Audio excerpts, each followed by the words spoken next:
Jadi nah nanti kalau misalnya ada manhajnya Habib Soleh yang tidak seperti itu tidak apa-apa, mungkin supaya orang nggak takabur, nggak fakhr, sehingga makanya mulai dulu lama itu ya partainya kalau nggak rojak ya khauf. Nah saya ini yang jelas terang-terangan ikut partai rojak saja, apa? Partai rojak, karena banyak yang sudah di partai khauf. Tapi saya rojak yang bil ilmi tadi. Makanya Sayyidina Umar radhiyallahu anhu itu yang namanya sama sujud. Saya itu punya kitab. Habib Soleh pernah tak tunjukin tulisan tangan saya. Muji-muji sujud. Sayyidina Umar ketika ditusuk seorang gila itu Majusi, Abu Lu'lu' terkenalnya itu Hulamul Mughirah terkenalnya. Ditusuk, dia sahabat, beliau sahabat, wali. Jadi nusuk Umar itu kayak apa? Nusuk Mas Akom aja dosa besar, apalagi nusuk Umar. Itu ketika ditusuk, dia itu ya punya dendam. Namanya manusia itu punya dendam. Maksudnya namanya orang kan mangkel sama yang nusuk. Kalau orang mangkel itu inginnya kan yang nusuk itu masuk neraka. Tapi apa kata Umar? Ngendikan gini, tanya pertama, yang nusuk saya siapa? Orang Majusi. Orang Majusi, Hulamul Mughirah. Alhamdulillah alladzi lam yaj'al maniyati biyadi rajulin lam yasjud laka sajdatan yuhaju biha indaka yaumal qiyamah. Saya itu senang Gusti, yang nusuk saya orang yang enggak pernah sujud sama jenengan. Jika kalau saya dendam supaya dia masuk neraka, saya enggak takut orang itu nuntut sama saya. Tapi kalau dia pernah sujud, pernah sholat, kemudian dia masuk neraka karena nusuk saya, kemudian dia berargumentasi, saya pernah sujud ya Allah, kenapa engkau masukkan neraka? Saya tidak berani jawab ya Allah, saking hormatnya sama yang namanya sujud.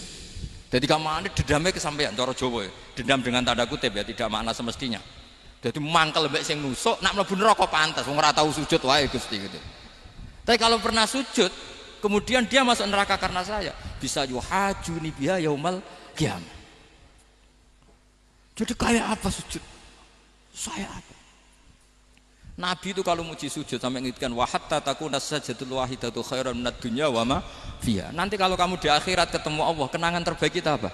Di dunia pernah sujud. Keren aja. Cara ning pondok wis tau bayar syariah lho. Cara sowan kiai tau ngamplopi Mas. Wis go jajan. Nah tapi kadang setan itu masuk tadi. Apa artinya sujud gak mesti ditompo, apa artinya sowan Habib ngaturi ra mesti ditompo, ngaturi kiai. Akhirnya ada ketakutan. Nah kalau ketakutan ini berlebihan lama-lama, ma faidatus sujud. Wah itu sudah buruk sekali wong hamba kok tanya ma faidatus sujud. Nah ini di pentingnya mazhab-mazhab Syadzili. Jadi saya ngaji agak-agak uraan itu amdan. Kalau ini watak sudah bukan. Jadi uraan itu ada dua, ada yang amdan bismil ilmunya banyak terus milih manhaj. Insya Allah saya partai itu. Ada yang uraan bakat Mas. Ada ya? Ada apa banyak? Nah sebetulnya khauf juga gitu Bim. Ada khauf itu karena ilmu. Ada Habib alim alama atau kiai alim alama, dia tahu masyarakat kalau ngikuti Gus Bak nanti jadi fakhr, kurang tawaduk, terus dia milih partai khauf. Lah yang buruk itu ada kiai yang milih khauf pancen dari awalnya sati cilik. Jenisnya wis sati. Jadi sebenarnya dia tidak cukup ilmunya nerangkan khauf, cuma jenisnya wis sati cilik. Wong ning omah lawang dikunci ono gludak-gludak, ono hantu putih. Jadi ya sama, yang bawa rojak bisa bawaan dablek, yang bawa khauf bisa saja bawaan ati cilik. Nah kita ingin yang bawa rojak ya bismil ilm, yang bawa khauf juga bismil ilm. Ya ono teh Mas, wong sing ati gede, pegawene dua blek, tapi enggak bawaan rojak, memang bawaan dablek. Ada yang ati cilik tapi bawaan khauf. Jadi mengatakan khauf tapi sebetulnya bawaan ati cilik. Nah kita inginnya ndak, kalau rojak ya bismillah kayak Abdul Hasan Asyadzili, kalau yang kampanye khauf kayak Sayyid Abdul Haddad bawaan apa? Ilm. Sehingga kita ini Qul inni ala bayyinatin mir rabbi, semua itu berdasar ilmu sing jelas welo-welo. Makanya semua nabi memaklumatkan apa? Qul inni ala bayyinatin mir rabbi. Jadi semua ilmu syaratnya apa? Bayyinah itu kebenaran ilmiah sing jelas welo-welo. Makanya itu yang disebut Allah Subhanahu wa taala mensifati kekasihnya yaitu Nabi Muhammad sallallahu alaihi wasallam, lam yakunil ladzina kafaru min ahlil kitabi wal musyrikina munfakkina hatta ta'tiyahumul bayyinah rasulun minallah yatslu suhufam mutahhar. Niku Kanjeng Nabi saking cerdase meneh dek wong Islam, wong musyrik, wong kafir ngerti logika yang dibangun Nabi saja kuat infikak dari kemusyrikannya. Makanya disebut munfakin.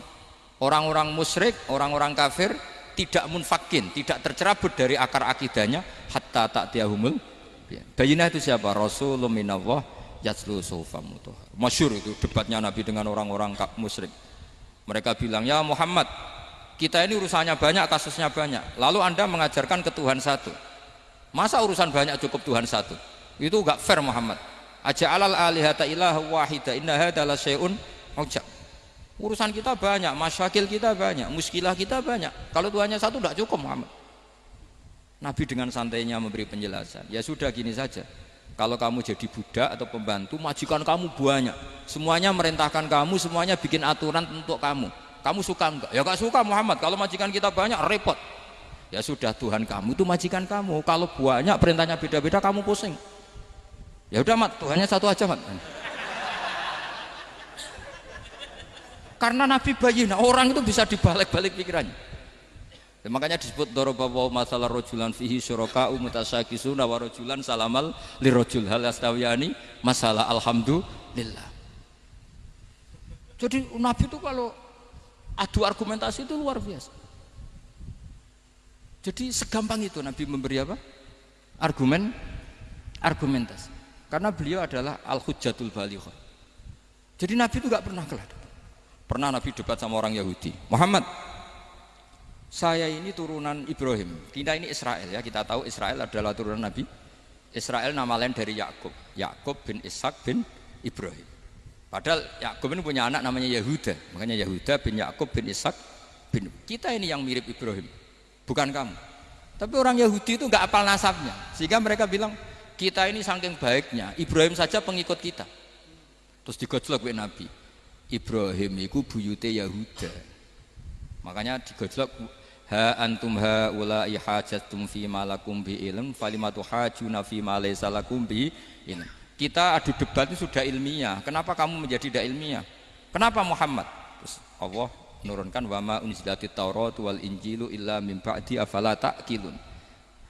Artinya gini, kalau Ibrahim dikatakan Ibrahim Yahudiyah, itu sama dengan saya berkali-kali podo karo sampean misalnya ngendikan Mbah Zubair itu pengagumnya Gus Roji misalnya.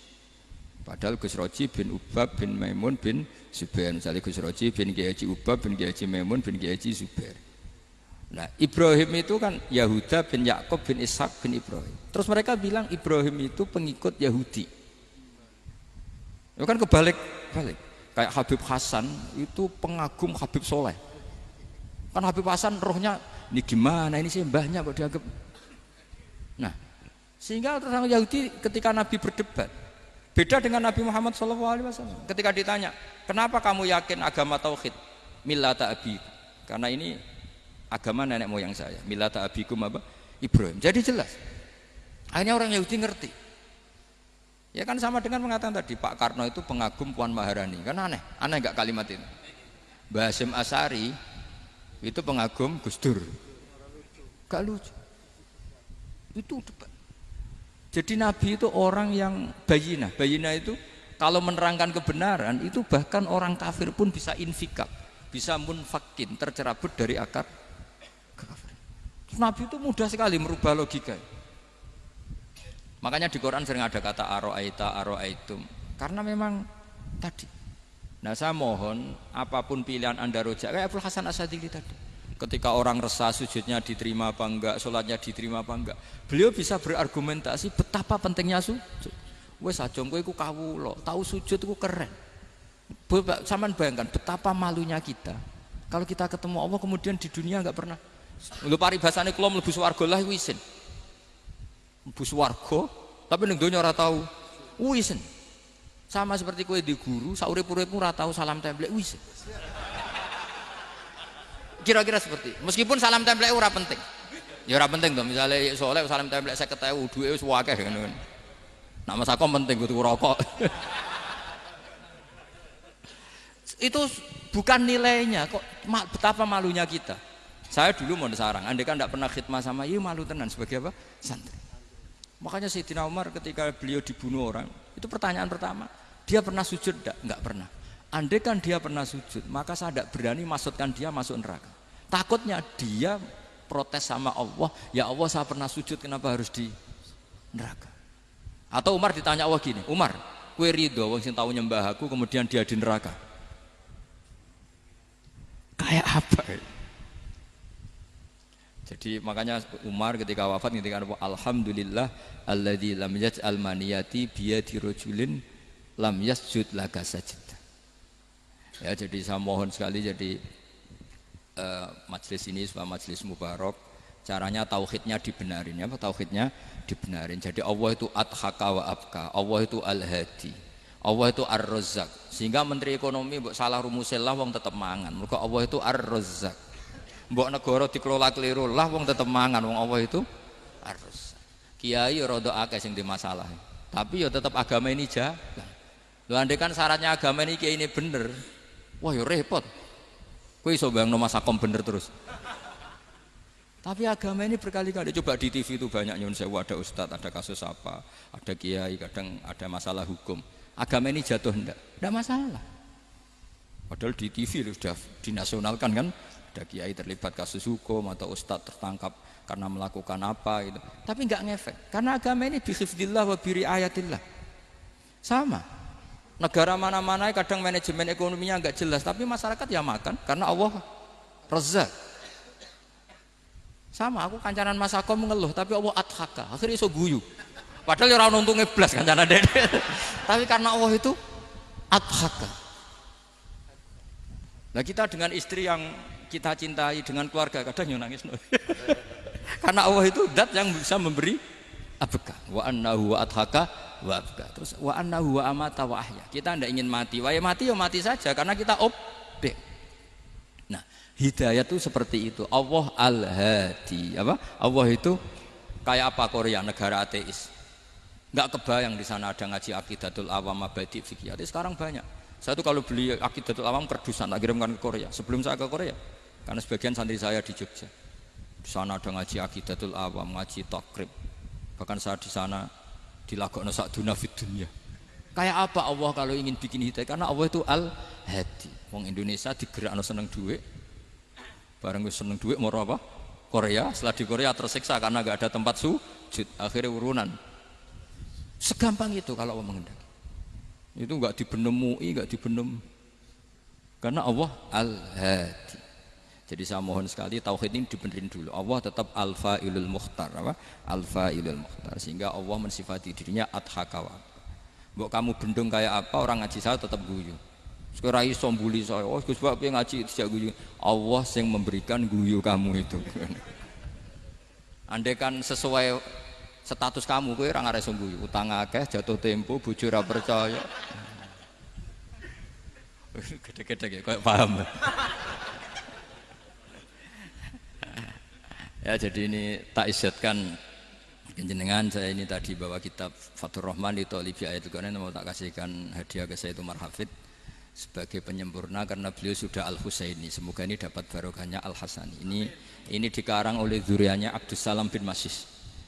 Abdus Salam bin Masis adalah guru dari Abul Hasan apa? Asyadili. Jadi kita tahu Sahibul Hikam Ibnu Athaillah As-Sakandari muridnya Abul Abbas Al-Mursi. Beliau muridnya Abul Hasan Asyadili. Beliau muridnya Abdus Salam bin Masis. Yaitu alami zada ini min dzurriyyati Abdus Salam bin Masis. Jadi ini Al-Hasani. Jadi ini sudah klub karena mulai dulu ya tradisinya gitu. Banyak sahabaib ngaji Baroja, Bafadol. Nanti yang Bafadol Baroja yang ngaji Habib lagi. Seperti sanadnya Soleh di Sarang. Ya Soleh ngaji Mbah Mun. Tapi Mbah Mun ngaji Sayyid Alawi Sadat ya. Ngaji Sayyid Zaini Dahlan, nanti setelah Sayyid Zaini Dahlan ngaji Ajam lagi Usman Adim Yati. Jadi ya biasa mulai dulu silsilah ya seperti itu. Jadi seperti dulu Ibnu Abbas termasuk Qorobatu Rasulillah. Jadi dulu Qorobatu Rasulillah itu Bani Hasyim sama Bani Muttalib. Tapi kalau sekarang ya tentu para sadat, para habaib. Dulu biasa Ibnu Abbas ngaji ke Zaid bin Sabit. Itu Ibnu Abbas yang mencium tangannya Zaid bin Sabit. Tapi Zaid bin Sabit juga mencium tangannya Ibnu Abbas karena karobati Rasulullah Shallallahu Alaihi Wasallam. Jadi saya mohon semuanya itu insaf bil ilm, ya, insaf bil ilm. Kayak tadi munfakina hatta ta'tiyahumul bayin. Jadi bayina itu orang yang kalau menerangkan itu memberi penjelasan sing jelas welo-welo. Itu siapa? Rasulun minallah yatslu suhufam mutahharam. Al-Fatihah.